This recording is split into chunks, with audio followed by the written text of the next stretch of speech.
Good morning students. कल हम लोग ने पिछले क्लास में जो हुई है वो डाइलेक्ट्रिक का जो वेरिएबल डाइलेक्ट्रिक हो सकता था डाइलेक्ट्रिक पुट करने पे उसका सारा केस हम लोग देख लिए, है ना। उससे रिलेटेड जो जितना हो सकता था न्यूमेरिकल ऑलमोस्ट वो हो चुका है। हाँ, कुछ न्यूमेरिकल्स और भी हो सकते हैं उसमें, लेकिन प्रोसेस वही रहेगा। याद रखना आपको वही चीज़ है कि अगर एरिया डिवाइड हो रहा है तो वो पैरेलल के कम्बिनेशन में जाएगा और एलिमेंट्स का जो हम एक निकालेंगे एक भी कोई भी एलिमेंट का वो पैरेलली वहाँ ऐड करेंगे, यानी सी उसका इंटीग्रेशन हो जाएगा डीसी का। और अगर कहीं डिस्टेंस डिवाइड हो गया गलती से तो वहाँ आप उसका 1/c निकालेंगे जो कि 1/dc का इंटीग्रेट होगा। और कहीं जैसे हम लोग उसमें देखे थे K1 K2 का एक केस था हमारे पास जिसमें एलिमेंट ही दो अलग अलग पार्ट में बटा हुआ था, है ना। तो वहाँ वैसा केस हमने क्या किया था कि 1/dc निकालने के लिए, यानी एलिमेंट का अपना खुद का क्या कहते हैं कैपेसिटर निकालने के लिए हमने उसके दो अलग अलग पार्ट को सीरीज कंबाइन कर दिया। क्यों किया था सीरीज कंबाइन? क्योंकि वो दोनों आपस में डिस्टेंस डिवाइड कर रहे थे। ये पिछले क्लास का हुआ था। हाँ, आज हम लोग चलेंगे, जैसा कि आपको बोले भी थे कि आज हम लोग चलेंगे charging of capacitor. Charging of capacitor यानी कैपेसिटर को चार्ज कैसे किया जाता है। तो आप लोग बोलिएगा सर सिंपल सी बात है, इसे हम कनेक्ट कर दें किसी भी सेल के साथ। एग्जैक्टली सेल के साथ जब हम कनेक्ट करते हैं और उस केस में हमारा जब सेल उसको करंट दे रहा होता है कुछ जो भी, उस कारण आपका कैपेसिटर चार्ज कर रहा होता है। लेकिन capacitor along with the cell अगर हम देखें तो वो खुद चार्ज नहीं हो सकता, उसके साथ उसे चाहिए आर मतलब कि आपका रेजिस्टेंस। यानी रेजिस्टेंस जब कैपेसिटर के साथ रहते हुए अगर कनेक्ट हो सेल से तो जाकर आपका सेल चार्ज हो रहा, मतलब क्या कहते हैं कैपेसिटर चार्ज हो रहा होता है। तो इसका कुछ स्ट्रक्चर जो होता है इसके सर्किट का वो ऐसा होता है। देखिए, एक आपने कैपेसिटर लिया जिसे रेजिस्टर्स के साथ आपने कनेक्ट कर दिया सेल से, ठीक है, प्लस और माइनस। फिलहाल तो आपका शुरुआत में कैपेसिटर कुछ चार्ज नहीं था, लेकिन इस पे इनिशियली कुछ चार्ज आया, मान लो +Q और -Q।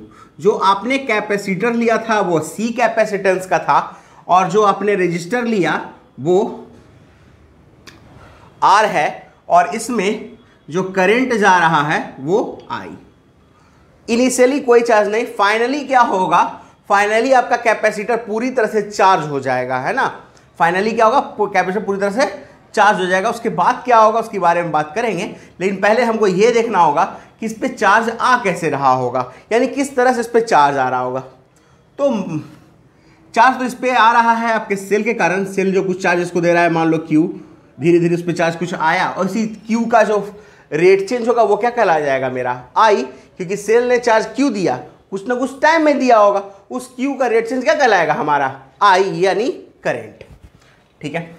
अगर हम इसमें लूप लॉ लगा दें तो हम इन सबको एक साथ रिलेट कर सकते हैं ताकि हम ये फाइंड आउट कर सकें कि टाइम के साथ मेरा चार्ज कैसे वैरी कर रहा है, ठीक है। तो लूप लॉ जब लगाओगे यहाँ प्लस से माइनस की तरफ जा रहे हैं तो ये -Q/C होगा, ठीक है ना। Very good. फिर यहां हम जा रहे हैं प्लस, करंट का डायरेक्शन और ये लूप का डायरेक्शन सेम है तो -IR होगा और ये माइनस से प्लस की तरफ जा रहे हैं तो प्लस V होगा =0, यानी V - Q/C इक्वल्स हो गया IR। सही है, वेरी गुड। तो CV - Q/C इक्वल्स हो गया IR। और I को हम लोग क्या लिखते हैं, I को लिखते हैं dQ/dt, dQ/dt लिखते हैं। तो CV - Q/C इक्वल्स हो जाएगा dQ/dt इंटू R। एकदम सही है। अब कुछ करना नहीं है, इंटीग्रेट करना होगा। अब क्यों इंटीग्रेट करेंगे, क्योंकि हमको फाइनली चार्ज हमको टोटल फाइंड आउट करना है ना। तो टोटल चार्ज फाइंड आउट करने के लिए इंटीग्रेट तो करना होगा। उसके लिए करना ये होगा कि Q की तरफ Q लाएंगे और बाकी जो एक और वेरिएबल मेरा T है उसको दूसरे साइड लेके जाएंगे। तो इधर देखिए आएगा ये result D T upon R C equals D Q upon C V minus Q. अब बस इसको इंटीग्रेट करेंगे हम लोग। मान लो इनिशियली इसमें कोई टाइम नहीं लगा होगा, 0, फाइनली टी टाइम तक ये चार्ज हुआ होगा, इसके पास भी बेचारा का कुछ चार्ज नहीं था, और फाइनली ये क्यू तक चार्ज हुआ है एक पार्टिकुलर इंस्टेंट पे, टाइम टी पे। इस पे चार्ज कितना है? क्यू है। Very good. तो ये क्या हो जाएगा देखो तो, डी टी का क्या हो जाएगा? T 1 upon R C limit 0 से टी तक, D Q upon C V minus Q. तो आप जानते हैं डी एक्स अपॉन एक्स का जो इंटीग्रेशन होता है उसे हम एल एन एक्स कहते हैं, है ना? क्या कहते हैं? एल एन एक्स कहते हैं। तो ये L N of C V minus Q होगा, लेकिन हम यहाँ देख पा रहे हैं कि क्यू का जो कॉफिशेंट है वो -1 है। क्या है? क्यू का कॉफिशेंट -1 है, तो माइनस आगे हमने लगा दिया। देख लीजिए, सिंपल सी बात है कि डी एक्स अपॉन एक्स का इंटीग्रेशन क्या होता है? एल एन एक्स होता है। लिमिट रख दिया हमने 0 से लेकर क्यू तक, सॉरी वो ये क्यू तक। तो ये हो गया T upon R C equals minus L N of C V minus Q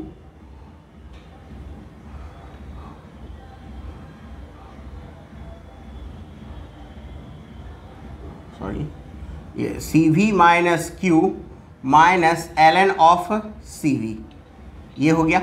तो माइनस, इसको ऐसे लिख देते हैं, minus T upon R C equals क्या हो जाएगा? L N of C V minus Q upon C V. क्या दिक्कत है इसमें देख लीजिए आप लोग, ठीक है ना?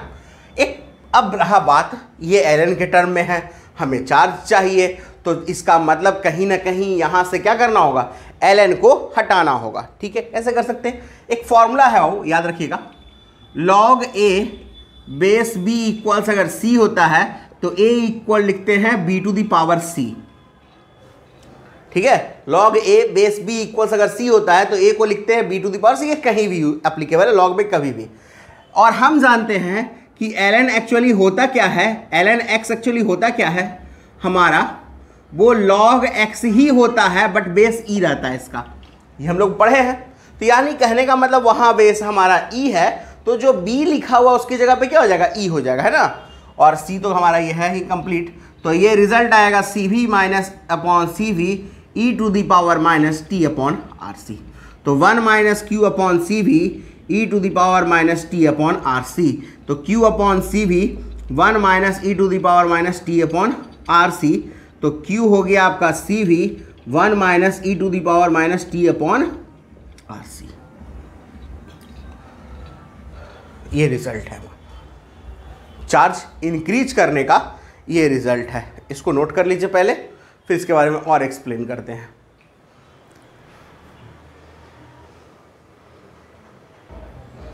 ये हो गया हम लोग का नोट, है ना? आप लोग नोट कर चुके हैं। अब देखो, ये जो आपको चार्ज का वैल्यू मिला है, ये पार्टिकुलर किसी एक इंस्टेंट पे है ना?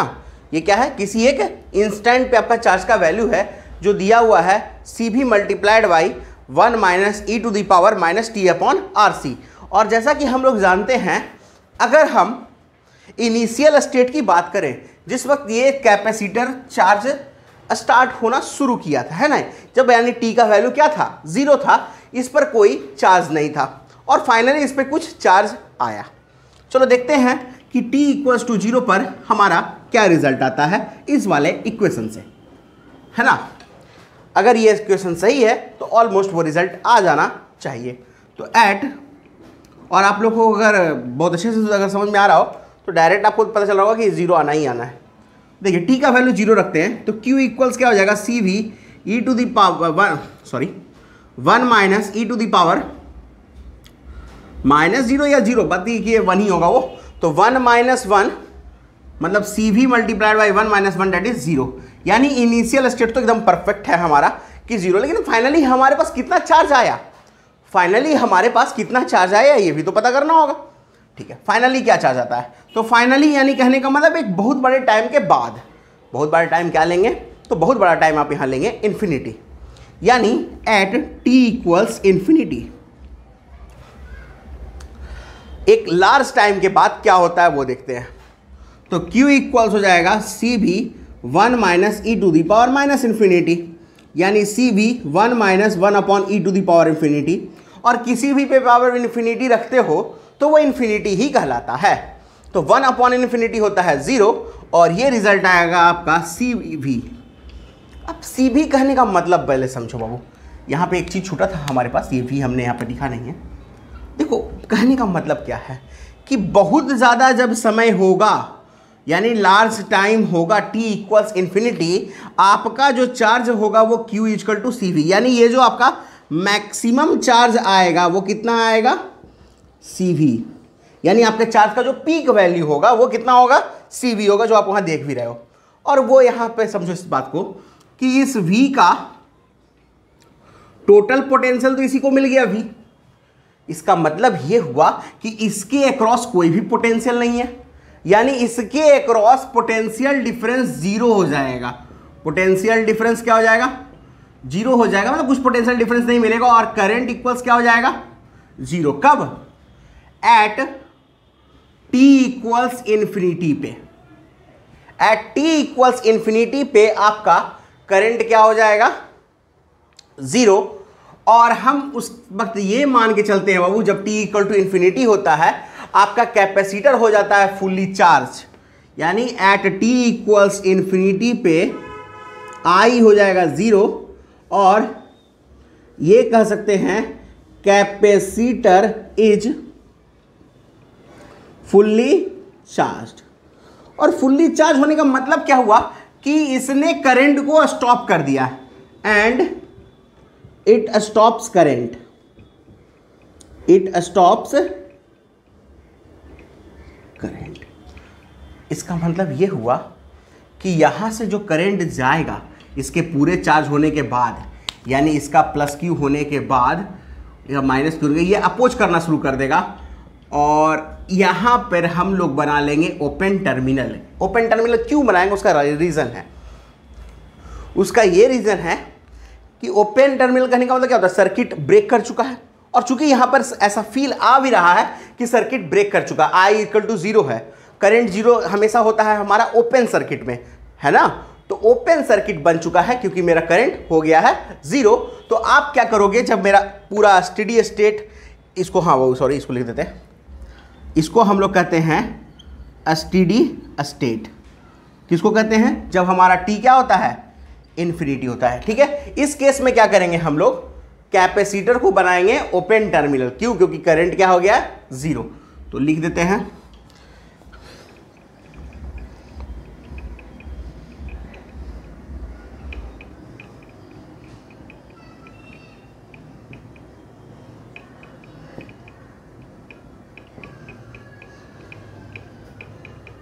अब देखो ये तो हमारा हो गया t इक्वल टू इन्फिनिटी पे। अब इसको हटा दे रहे हैं।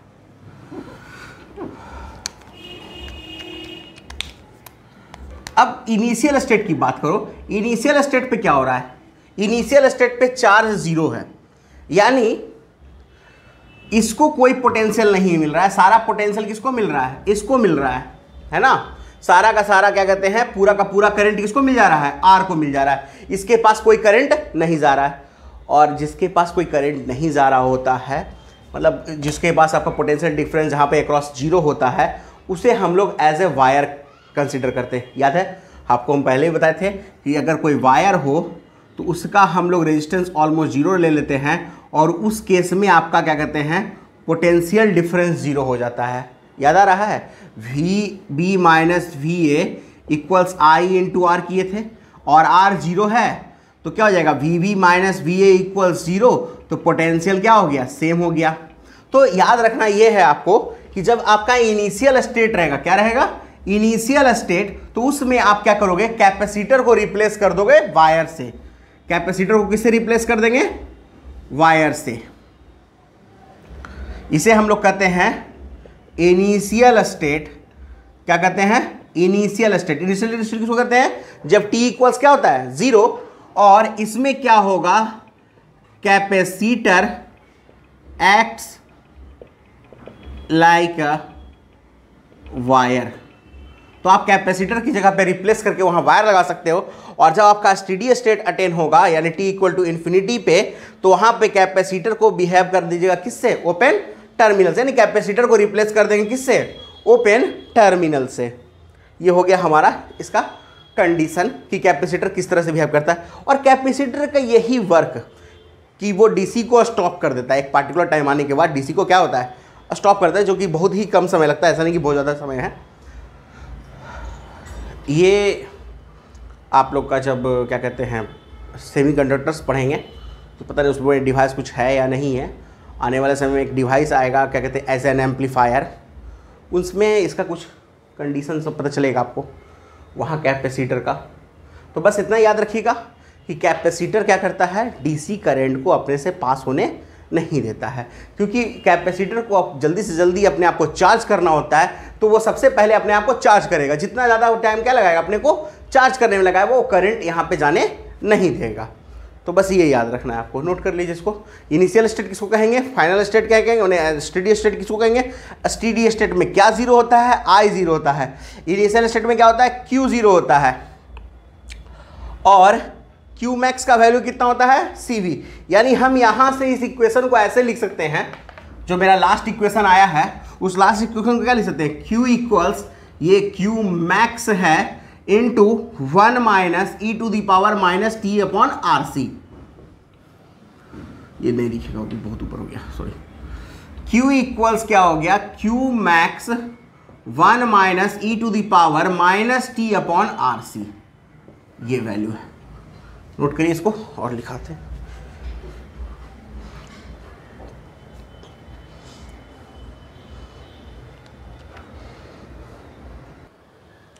ये इसको मिटा दे। अब देखो जरा एक चीज, यहां पे Q का वैल्यू कितना मिला है हमको, Q max into 1 minus E to the power minus T upon RC। अब जरा एक चीज समझना यहाँ पे, Q चार्ज है, Q मैक्स भी चार्ज है, तो इन दोनों का डायमेंशन सेम, डायमेंशन के हिसाब से चल रहा है, इन दोनों का डायमेंशन सेम। 1 के साथ ऐड हुआ है E to the power minus T upon RC, तो 1 जो कि होता है डायमेंशन लेस क्वांटिटी, भाई नंबर है ना, हाँ भाई, तो E to the power minus T upon RC को भी क्या होना होगा, डायमेंशन लेस होना होगा। और ये डायमेंशन लेस तभी हो सकता है जब डायमेंशन T का और RC का क्या हो, सेम हो। और आप कैलकुलेट भी करके देख लोगे, RC का डायमेंशन सेम ही आएगा, है ना। आप लोग कैलकुलेट किए हैं क्लास 11th में, तो ऐसे एक्चुअली RC को हम लोग कहते हैं time constant, time constant denoted by tau. तो Q का एक फॉर्मूला और हमारा बन जाता है, इसको मतलब बन क्या जाता है एक्चुअली, बस सिर्फ ये टी अपॉन टाउ लिख देना और क्या, बाकी तो एक ही चीज़ है, ठीक है। जहाँ Q मैक्स क्या था हमारा, वो था CV, और टाउ क्या था हमारा, RC। तो सवाल ये उठता है कि RC कैसे निकालेंगे, CV कैसे निकालेंगे। बात समझो बड़ा ध्यान से। R यहाँ एक ही है, CV यहाँ एक ही है। ज़रूरी नहीं है कि हर जगह जो आपको न्यूमेरिकल मिलेगा उसमें R और C एक ही रहेगा। तो आपने करना क्या है, आप निकालोगे R इक्विवेलेंट और C इक्विवेलेंट, उसको प्रोडक्ट करोगे तो ये टाउ मिल जाएगा आपको, ठीक है, अगर बहुत सारा C रहा तो। और अगर हम यहाँ बात करें तो यहाँ भी वही होगा, C इक्विवेलेंट। या फिर हम कह सकते हैं कि जिस कैपेसिटर के अक्रॉस आपको निकालना है चार्ज, जिस कैपेसिटर के अक्रॉस आपको चार्ज निकालना है, उसके अक्रॉस का पोटेंशियल निकाल दो, उसके अक्रॉस का क्या निकाल दो, पोटेंशियल निकाल दो, और उसको C से मल्टीप्लाई कर दो, आपको चार्ज मिल जाएगा। क्योंकि बात वही कर रहे हैं हम, बात यहाँ वही कर रहे हैं। देखो आपने V इसको दिया है ना, V क्या दिया है, तो V इस C के अक्रॉस का पोटेंशियल है जो इसके साथ मल्टीप्लाई हुआ है, क्योंकि आप जानते हैं Q equal to C into V होता है। अब इसको जितना V मिलेगा मैक्सिमम, वही तो इसको मल्टीप्लाई करके हमको मैक्सिमम चार्ज मिलेगा। अब मान लो उसको मैक्सिमम V मिलता है V/2, बात समझ रहे हैं ना। अगर उसको मैक्सिमम V मिलता V/2 तो V/2 हो जाता, मैक्सिमम चार्ज उसका। मान लो वहाँ पे 2 कैपेसिटर रहता अलग अलग एक साथ, तो दोनों को V/2 मिलता, तो C/2 CV/2 वो एक का चार्ज होता, अगले का भी चार्ज CV/2 होता, है ना। या फिर वैसे कर लो कि C और C का कितना हो जाता है, सीरीज में है तो C/2, तो तब भी आपका CV/2 ही आता। आप यहाँ पे C इक्विवेलेंट निकाल के रख दो या C के क्रॉस V निकाल के रख दो। कंडीशन इतना ही है कि आपको बस किसी पार्टिकुलर कैपेसिटर का पोटेंशियल निकालना है, फाइनल कंडीशन, जो उस पर मैक्सिमम पोटेंशियल जा सकता है लास्ट में, और उसको उससे मल्टीप्लाई कर देना है, तो मिल जाएगा आपको उसका मैक्सिमम चार्ज। अब एक चीज़ और देखो, इनिशियली इसके अक्रॉस V नहीं था, है ना, क्योंकि सारा का सारा करंट क्रॉस कर जाता है, इनिशियली वो वायर की तरह बिहेव कर रहा था। लास्टली उसके अक्रॉस उसको मैक्सिमम पोटेंशियल मिल गया। इसका मतलब कि इस कैपेसिटर का भी पोटेंशियल वैरी कर रहा है, और V इसका अगर हम निकालेंगे तो ये हो जाएगा Q/C, जो इस इक्वेशन के अलोंग वैरी करेगा, है ना। V अगर एक पार्टिकुलर टाइम पे निकालेंगे तो ये maximum V multiplied by 1 - e⁻ -t/RC, ये उसका V कहलाएगा, किसका, कैपेसिटर का। ठीक है। अब इसके बाद हम लोग देखते हैं, अगर यहाँ कैपेसिटर के पास का चार्ज चेंज कर रहा है तो कहीं ना कहीं इसमें करंट का वैल्यू भी चेंज करेगा, वो निकालते हैं करंट क्या आएगा, है ना। चलो देखते हैं, फिर इस पर न्यूमेरिकल्स भी तो देखना है। तो पहले करंट निकाल लें, उसके बाद उसका वोल्टेज जो भी है सब कैलकुलेट कर लेंगे। तो वोल्टेज का समझ में आ गया ना कि कैपेसिटर का वोल्टेज क्या कहलाएगा। तो कैपेसिटर का वोल्टेज कहलाएगा Vmax 1 - e⁻ -t/RC। ये कैपेसिटर के क्रॉस का वोल्टेज। रेजिस्टर का कुछ और हो रहा होगा, है ना, वो देखते हैं। रेजिस्टर का वोल्टेज बढ़ रहा है या घट रहा है। हाँ, रेजिस्टर का वोल्टेज घट रहा है। पहले तो उसके पास पूरा वोल्टेज था, लास्टली उसके पास कोई वोल्टेज बचा ही नहीं है, वो 0 तक पहुंच चुका है। चलिए पहले हम I निकालते हैं। तो I क्या होता है, वो होता है dQ/dt। Q का वैल्यू है हमारे पास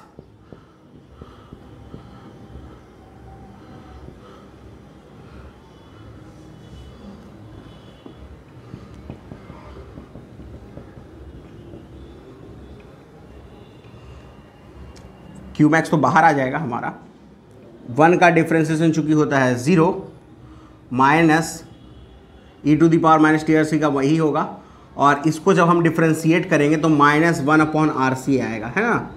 तो ये रिजल्ट हो जाएगा प्लस में, यानी रिजल्ट आएगा Qmax divided by RC into e⁻ -t/RC। ये I का वैल्यू आया।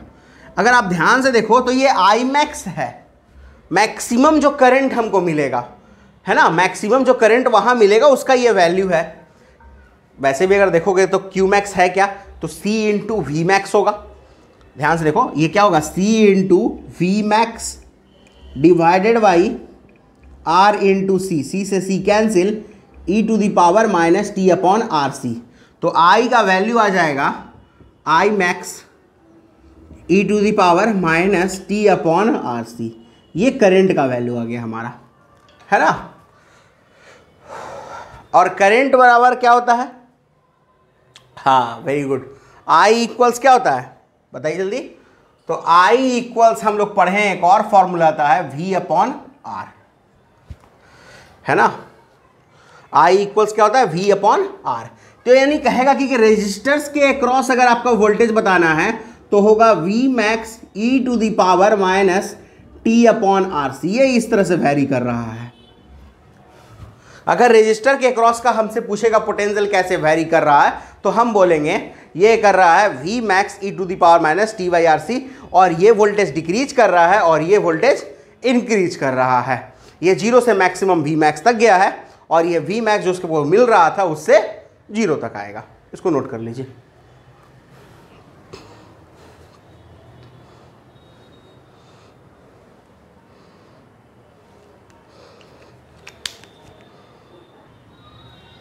चलो ये तो हो गया नोट आप लोग का। अब देखो, मिटाने वाला,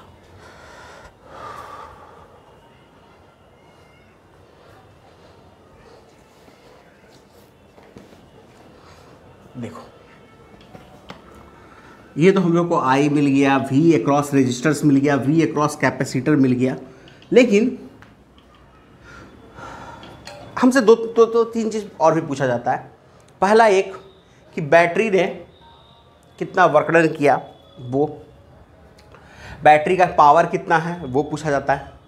फिर जो हम लोग, याद होगा हमने एक पढ़ाया था आपको कि जब हम सेल कनेक्ट करते हैं कैपेसिटर के साथ तो हाफ एनर्जी उसके पास स्टोर होता है, क्योंकि बैटरी के थ्रू जो वर्क डन होता है वो CV² था और जो एनर्जी स्टोर्ड हो रहा था वो हाफ CV² था। तो इसका मतलब हाफ CV² उसमें हीट डेवलप हुआ था, है ना, याद होगा। तो यहाँ जो हीट डेवलप हो रहा होगा वो किसके कारण हो रहा होगा, वो हमको यहाँ समझ में आ रहा है कि यहाँ जो हीट डेवलप हुआ होगा वो रेजिस्टर के कारण हुआ होगा, है ना। रेजिस्टर में अपना हीट डेवलप होता है, आपने पढ़ा है H = I² बातें की है। या तो आप पावर को इंटीग्रेट कर दो, P × dt को इंटीग्रेट करोगे आपको हीट एनर्जी ही मिलेगा, या आप I² R × dt को इंटीग्रेट करोगे आपको हीट एनर्जी मिलेगा, है ना। H = हम लोग पढ़े हैं फॉर्मूला। तो देखिए यहाँ पे 2-3 चीज़ें याद रखनी होगी आपको कि पावर जो हमारा बैटरी के थ्रू डिलीवर होगा वो V × I होगा। V इसका है हमारे पास और I हम निकाल लेंगे जो पार्टिकुलर इंस्टेंट ऑफ टाइम हमसे कहा जाएगा उससे, क्योंकि I का हमने भी इक्वेशन देखा है कि I max e⁻ t/RC है।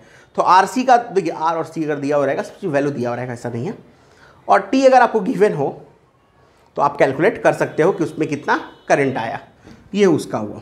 फिर पावर अगर हमसे पूछा जाएगा रेजिस्टर्स का, जिसको हम लोग as a power of heat भी कह सकते हैं, है ना, ये पावर किसका, हीट का जो हमें मिला, तो ये है हमारा I²R, ठीक है। तीसरा अगर हमसे पूछा जाएगा पावर अक्रॉस द कैपेसिटर, तो पावर अक्रॉस द कैपेसिटर कहलाएगा du/dt। अब बोलो भाई u क्या है, तो आप लोग जानते हैं u होता है Q²/2C हाफ CV²। तो यहाँ पे चेंज हो रहा है मेरा q, तो हम लेंगे, समझदार तो आप हैं ही, Q²/2C का इंटीग्रेट करेंगे, डिफरेंशिएट करेंगे, हमको पावर अक्रॉस क्या मिल जाएगा, कैपेसिटर। तो ये चीज़ नोट करिएगा, पावर अक्रॉस बैटरी। और एक चीज़ और देखिएगा क्या, कि जो पावर अक्रॉस बैटरी आएगा वो इन दोनों का सम होगा, यानी power across resistor plus power across capacitor. ऐसा क्वेश्चन हम लोग सॉल्व करेंगे, अपने आप पता चल जाएगा, इसको नोट करिए। फिर हम वो प्रूफ करते हैं कि हमने जो कैलकुलेट किया था हाफ CV², ऐसा करके पूछता है कभी कभी, मान ली कभी कभी सब्जेक्टिव क्वेश्चन में पूछते हैं आप लोग को, मतलब बोर्ड में, कि वो प्रूफ करके दिखाओ कि कैपेसिटर के अक्रॉस जो क्या कहते हैं एनर्जी स्टोर हुआ था वो हाफ CV² ही था, और जो हीट रिलीज हुआ था वो भी आपका हाफ CV² था। ये हमको प्रूफ करके दिखाना है। तो ऐसा क्वेश्चन पूछा जाता है, तो उसको आप नोट करिए, हम इसको प्रूफ करते हैं।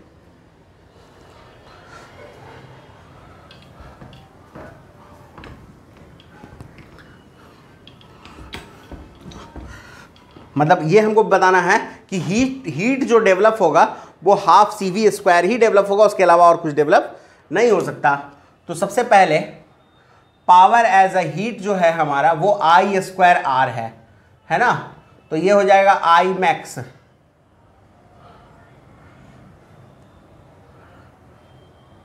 e⁻ -t/RC का होल स्क्वायर R।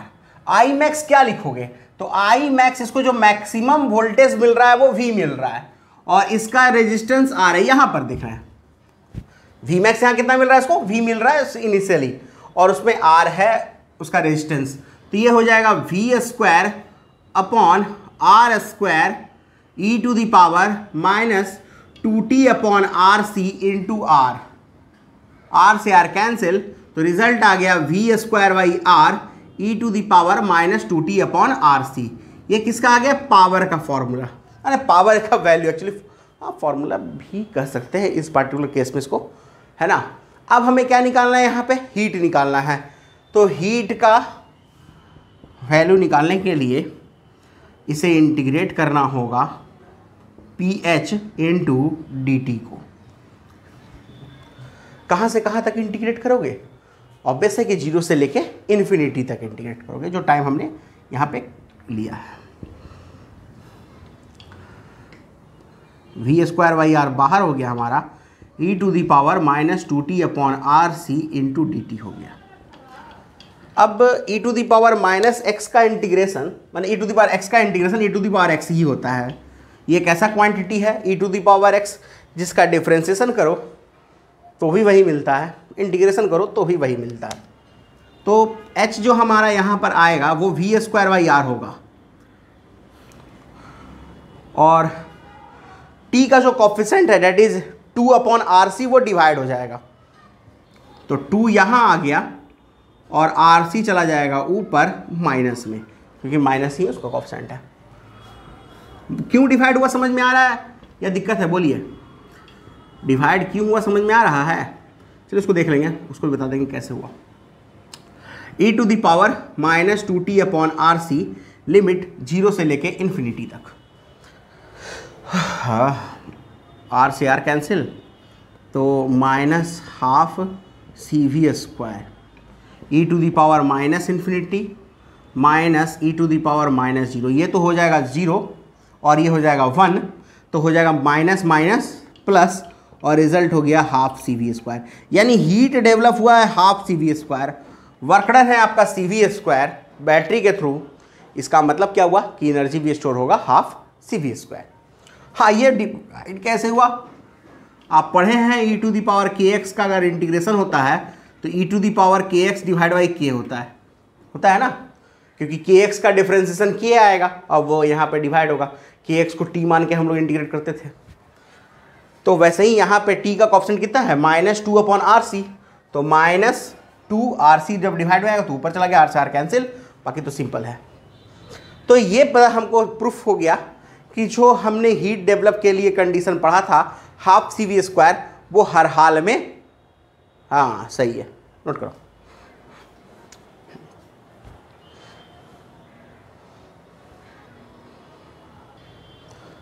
ये हो गया है नोट आप लोग का।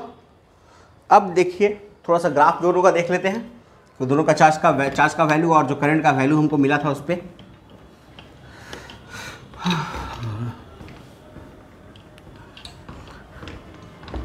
देखिए जो चार्ज का वैल्यू हमको मिला था वो Q = Q max 1 - e to the power -t/RC। Q max का वैल्यू था हमारे पास CV, है ना, और ये इंक्रीज कर रहा था। इसका ग्राफ 0 से स्टार्ट होगा और फाइनली कहाँ तक जाएगा? CV तक। कहाँ जाएगा फाइनली? CV तक।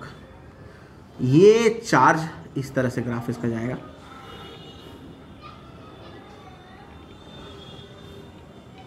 ये CV का वैल्यू है। और एक चीज़ समझ में अगर आपको आए यहाँ पे ध्यान से, तो ये पता चल जाएगा कि ये CV को अटेन नहीं कर रहा है, जस्ट CV के नियर पहुँच रहा है। एक पार्टिकुलर टाइम पर ही ये CV के नियर पहुँच चुका होगा और फाइनली वो CV के नियर ही रहेगा, CV को अटेन कभी नहीं कर सकता। यानी 100% चार्ज कैपेसिटर कभी भी नहीं होगा। इस ग्राफ सबको समझ में आ रहा है? इसको लिख देते, ये CV है, ठीक है, और इधर आप C लोगे, इधर V, नहीं ये सॉरी इधर Q लोगे और इधर आपका T होगा। अब देखो एक चीज़ और, RC क्या है हमारा? टाइम कांस्टेंट है। RC क्या है? टाइम कांस्टेंट है। और अब हम निकालते हैं, अगर T का वैल्यू टाउ के इक्वल हो, T का वैल्यू क्या हो? टाउ के इक्वल हो, तो Q इक्वल्स क्या होता है? Q max into 1 - e to the power -τ/टाउ कैंसल, तो आ जाएगा ये रिजल्ट Q max 1 - 1/e, है ना। और याद रखना 1/e का वैल्यू होता है 0.37 के अप्रॉक्स, ठीक है। तो 0.37 घटाइए यहाँ से, तो 1 में से 0.37 घटाएंगे तो कितना आ जाएगा? 60 30 90, हाँ 63, तो 0.63 ऑफ Q max, ये Q का वैल्यू आएगा। कब? T = टाउ पे, यानी कह सकते हैं 63% है चार्ज का, Q max का। क्या? Q किस पे? T = टाउ पे। तो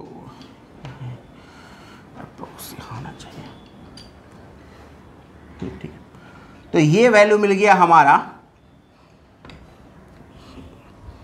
0.63 ऑफ CV या क्यूमैक्स जो भी है, और ये पार्टिकुलर जिस टाइम पे हो रहा होगा उस टाइम को ही हम लोग क्या कहेंगे, टाउ। टी किसके इक्वल है, टाउ के इक्वल है। यानी कोई सा भी कैपेसिटर हो, कैसा भी अरेंजमेंट हो, उस पर जो मैक्सिमम चार्ज पहुंचेगा वो कब पहुंचेगा, टाउ पे। मैक्सिमम चार्ज नहीं मैंने 63% जो चार्ज पे पहुंचेगा वो किस पे पहुंचेगा, टाउ पे। ये फिक्स हो गया है। अगर किसी का मान लो टाउ है 20 माइक्रोसेकंड और मान लो किसी का है 25 माइक्रोसेकंड, इसका मतलब जिसका 20 माइक्रोसेकंड है वो कैपेसिटर जल्दी चार्ज हो गया होगा, है ना, वो जल्दी इसको अटेंड कर लिया होगा। जिसका 25 रहा होगा वो उससे थोड़ा सा लेट चार्ज हुआ होगा। जिसका मान लो 15 माइक्रोसेकंड रहा होगा वो उससे और पहले चार्ज हो गया होगा, 5 माइक्रोसेकंड पहले ही चार्ज हो गया होगा। तो कहने का मतलब क्या हुआ, समझ में हमको आया कि T इक्वल्स जो टाउ है, जिसपे हमने देखा कि 0.63 ऑफ CV है या 63% ऑफ द टोटल चार्ज है, वो एक ऐसा टाइम है जिस टाइम्स के हिसाब से हम बता सकते हैं कि कौन सा कैपेसिटर मेरा पहले चार्ज होगा और कौन सा कैपेसिटर मेरा बाद में चार्ज होगा, है ना। सिंपल सी बात है ना बाबू, कि जिसका टाउ कम वो जल्दी इसको अटेंड कर लेगा, जिसका टाउ ज़्यादा वो लेट से अटेंड करेगा। मान लो किसी एक का होता ये 10 माइक्रोसेकंड यहाँ है, मान लो किसी का 20 है, तो जाहिर सी बात है कि उससे ज़्यादा पे ही अटेंड करेगा चार्ज को। तो चार्ज तो इतना ही अटेंड करेगा, 0.63 ऑफ द मैक्सिमम चार्ज। वो अपने का मैक्सिमम, इसका मैक्सिमम नहीं, अपना जो उसका मैक्सिमम चार्ज होगा ये मत सोच लेना कि इसका मैक्सिमम, हाँ दोनों का मैक्सिमम अलग अलग। क्यों, कम्बिनेशन अगर अलग अलग रहेगा तो हम ये कह सकते हैं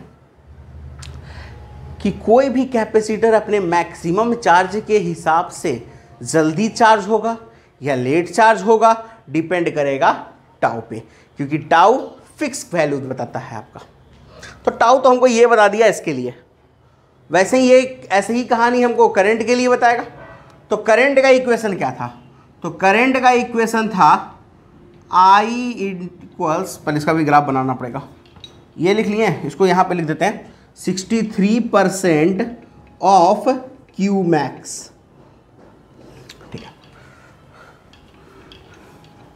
I का इक्वेशन क्या होता है, तो I का इक्वेशन पढ़े हैं I max e to the power minus T upon RC, है ना। और I मैक्स यहां पर क्या है, तो I मैक्स यहां पर है आपका V अपॉन R, यहां पे क्या है V अपॉन R है, ठीक है।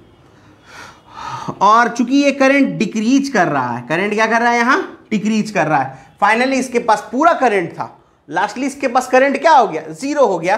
तो इसका ग्राफ कुछ इस तरह से होगा, इधर होगा करंट, इधर होगा टाइम, है ना, और इसका ग्राफ ये फाइनली जीरो को अटेन कर लेगा। अटेन मतलब क्या, ऑलमोस्ट अटेन कर लेगा, ठीक है। और ये हो गया आपका I equals V upon R, यहाँ पर का करंट, ठीक है, जो मैक्सिमम इसके पास था।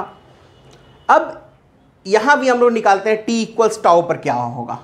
तो एट T इक्वल्स टाउ अगर देखा जाए तो I इक्वल्स हो जाएगा I max divide by E होगा। ज़रा ध्यान से देख लो, ये टाउ ही तो है, RC क्या है हमारा, टाउ है, T टाउ से टाउ कैंसिल, फिर वही चीज़ सेम वही है और कुछ नहीं। तो इसका मतलब ये आ जाएगा 0.37 ऑफ I मैक्स।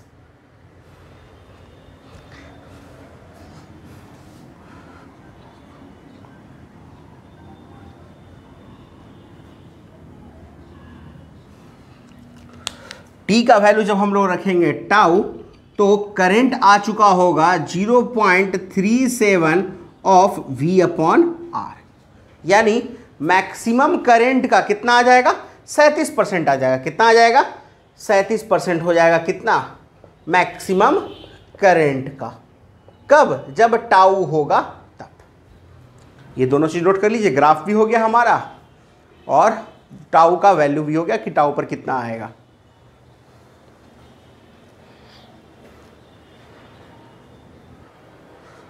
चलो ये हो गया आप लोग का नोट, ठीक है, इसको मिटा दे रहे हैं।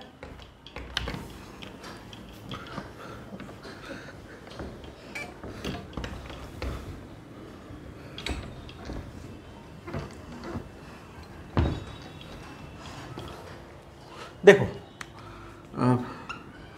कह रहा है क्वेश्चन है एक्चुअली जिसमें V दिया हुआ है 5 वोल्ट, कैपेसिटर दिया हुआ है 10 माइक्रोफैराड का और R दिया हुआ है 2 ओम का, ठीक है, और पूछ रहा है एट टाइम 20 माइक्रोसेकंड पे। पहला कंडीशन पावर ऑफ बैटरी क्या होगा, दूसरा पावर अक्रॉस रेजिस्टर क्या होगा यानी हीट में कितना प्रोड्यूस होगा, और तीसरा पावर अक्रॉस कैपेसिटर क्या होगा।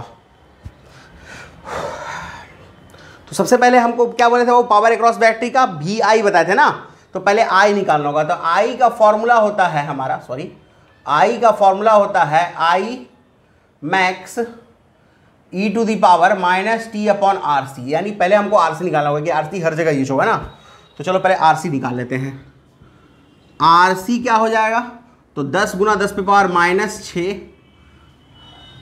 गुना 2 यानी 20 माइक्रोसेकंड। ओहो, तो ठीक है, RC और ये दोनों तो सेम आ गया, तो वहां पे माइनस दोनों सेम हो जाएगा, T और RC दोनों सेम है ना, तो ये हो जाएगा V I मैक्स क्या था, V अपॉन R, तो 5 divided by 2 e to the power minus 20/20 microsecond लगा सकते, कोई दिक्कत नहीं है, कैंसिल। तो I आ गया आपका कितना, 5/2e, e to the power minus 1 है तो 1/e ही होगा, है ना। तो ये आ गया I, और आपका जो पावर ऑफ बैटरी है वो क्या था, V इंटू आई था, यानी 5 into 5/2e that is 25/2e। ये वैल्यू मिल गया हमको पावर ऑफ बैटरी का। E का 1/e का वैल्यू आपको मालूम है तो आप कैलकुलेट कर सकते हो, उसके लिए कोई दिक्कत नहीं, आप कर लेना। सेकंड क्वेश्चन पे चलते हैं हम लोग। सेकंड क्वेश्चन कह रहा है PR का फॉर्मूला क्या था, वो था आपका जो क्या कहते हैं हाफ CV² भी था, ठीक है ना। तो आपको पहले क्या निकालना होगा, रेजिस्टर्स के क्रॉस, या फिर I² भी कर सकते हैं आप इसको, हाफ CV² अगर नहीं भी है तो हाफ I² क्योंकि I हम लोग निकाल चुके हैं। तो I कितना हो जाएगा मेरा 5/2e, यानी कितना हो जाएगा ये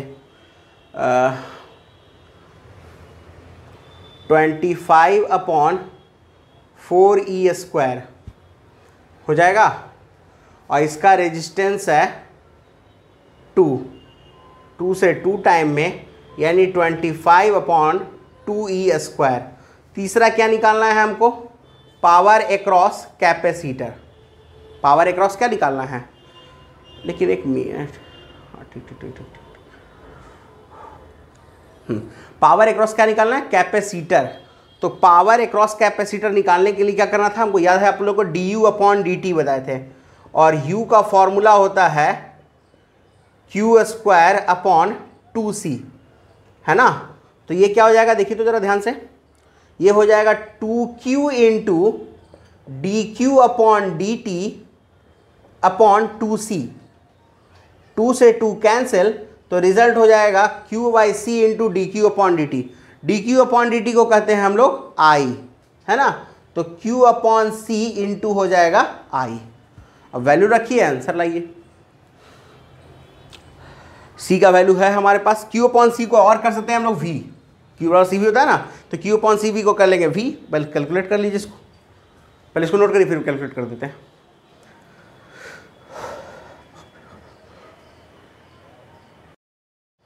देखिए ये तो हम लोग लिख लिए कितना, Q/c इंटू I, कोई दिक्कत नहीं यहाँ तक।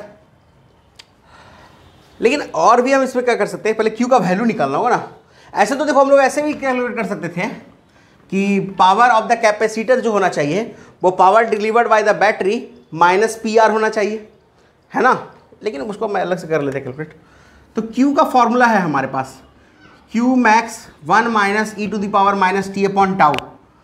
T और टाउ सेम है, तो Q मैक्स का वैल्यू कितना आ जाएगा, Q मैक्स का वैल्यू होता है CV, तो C का वैल्यू है CV into 1 minus e to the power क्या करते हैं -1, क्योंकि T और टाउ तो क्या है आपका सेम है, तो हो जाएगा CV 1/e।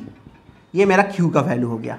तो हम लोग आ जाते हैं PC यानी पावर ऑफ कैपेसिटर क्या हो जाएगा, तो वैल्यू यहाँ रख दो CV/C 1 minus 1/E into I का वैल्यू है 5/2E, V का वैल्यू भी 5 है, तो 5 इंटू 5/2E 1 माइनस 1/E, तो देखो आ गया कितना 25/2E माइनस 25/2E स्क्वायर।